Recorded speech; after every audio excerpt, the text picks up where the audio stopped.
Sky Movies, great. Sky film. Movies. I loved them. Made my day. We don't have much time. What do you mean? They said I've got half an hour in there with these two. Are you crazy? And he's got a little Cockney in him. How you doing? How you Okay. You sound like Ali, Borat. I mean, what's his name, the guy who does Borat? Is Sacha Baron Cohen? Yeah, you act like him. That was the same Is that how I act like him? Yeah, great. maybe we come from Just the a same put on, part right? of town. What was the question? The question was, tell me about your film. What is... Yeah, like, well, it's about this these culture clash between California people who are growing legal and illegal marijuana and the beach life, and they're in love with each other, two men and a woman, and into their life comes Mexican cartel. It's a great story. It's got everything you need. You've got beautiful women, you've got drugs, you've got violence. It's right up my street. Where did the idea come from? It came from Don Winslow's original novel, same name, and it was very fresh and unpredictable, and I really didn't see a cliche in it, and if there was, we removed him in the screenplay, so I think, did you see anything that was a cliche? I feel like it was... I need to see it again maybe a couple of times. You ever seen a movie like it? I always like to watch a movie a few times. I'll let you know. I wish you would. I'll Follow let you up know. on this. I will do. John. Yes. Your character. You play fun... It's kind of a supporting role. You're usually the leading man. Yes. But I guess when Oliver rings you up and says he wants you in a movie, you're gonna do anything. If it's good. If it's good, still Absolutely. it has to be good. Of course it does. Excellent. He wouldn't want anything less than that. But of course, your character, every time he popped up, he made me laugh. Good. He made me laugh. Tell me about him. Tell me about Dennis. I'm actually curious why he made you laugh. Because I think it was your interpretation of the character that probably made me laugh. You got stabbed, you got threatened, you just took it all in your stride, and at the end of the film, you were the one with the biggest smile on your face. Very well said. Very well said. So tell me about Dennis. Well, you know, Oliver set me up with this gentleman that was a real DEA agent that I got to pick his mind for a week and took copious notes about how he thought and behaved. And then there was a moment where I got it. And I said, okay, this is a chameleon. He has to be a terrific actor with the groups that he's, you know, spending time with, because if they find out who he is and what he's up to, they'll kill him. Yeah. So he's, you know, dancing on a cliff, if you will. And he's got 4 or 5 different lives going on. He's got his home life, his family life, the government life, the cartel life, and these young people.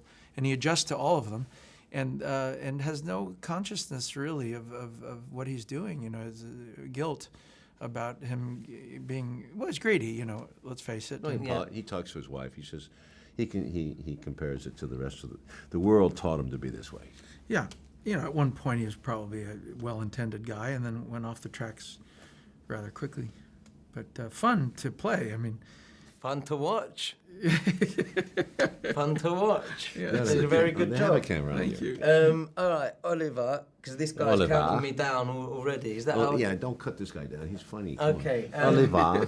Let's talk about, because the film also looked really, really cool and good and massive and colourful. Wasn't that a cool idea to make it bright and colorful? Yeah, as absolutely. a dichotomy to the darkness. This is what I wanted to talk to you about. Well, a lot of the modern movies have gotten a little grimmer, darker. I've noticed a lot of that cinematography, and I wanted this movie to be the opposite, prime colors and beautiful homage to not only the Southern California, the beach life and the bodies, but the darkness would be, you know, the death masks, the colors of Mexico. Reminds me of Peckinpah. He used to catch that in the Wild Bunch. And then there's a modern Western in here, too, at the end. It's sort of a burnt umber quality to the desert and the ravines where the ambush and the showdown occur. So the style of the movie shifted as it went, you know. It was natural progression. There's 3 acts. I didn't know, you know, I don't know what the movie was going to be. You collaborate, you go with it, but I wanted it to be beautiful like the old Sergio Leone movies were, or even Duel in the Sun. I know you probably don't remember that, but that's King Vidor. It's a Western, yeah. You've got John sitting next to you, so we won't talk about him, but you had a great story.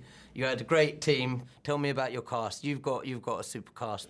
Well, you got beautiful 2 women in it. Blake Lively is a blonde, and is the American Southern California blonde, kind of naive beach bunny. And you got the Salma Hayek, a hot chili pepper in a blue dress. She's amazing. controlling, at the same time vulnerable with her child. Her daughter won't talk to her because she can't stand her. So she kind of makes Blake a surrogate daughter in the movie. Great love story. And then you have Benicio, who looks like I imagine you like that. He looks like Wolverine, but with longer hair, maybe. He's a very specific actor, wonderful to watch. Aaron Johnson's English, doesn't speak a word. Had to learn the accent and did a very good job, I think. And he's only 22 years old at the time. And Taylor Kitsch, who's a strong, loves, very, very oriented towards, like a young Charlton Heston kind of thing. Very clean cut. They all took your orders and... Orders, no. Suggestions, perhaps. Collaboration, always necessary. Fantastic. It come across brilliant, man. Seriously. Hey, man. Ali, thank you, man. I loved it, man. I Here's to loved you, it, man. Here's Oliver, to- you're top man. John, you're cool too, man. You're top man from back in the day.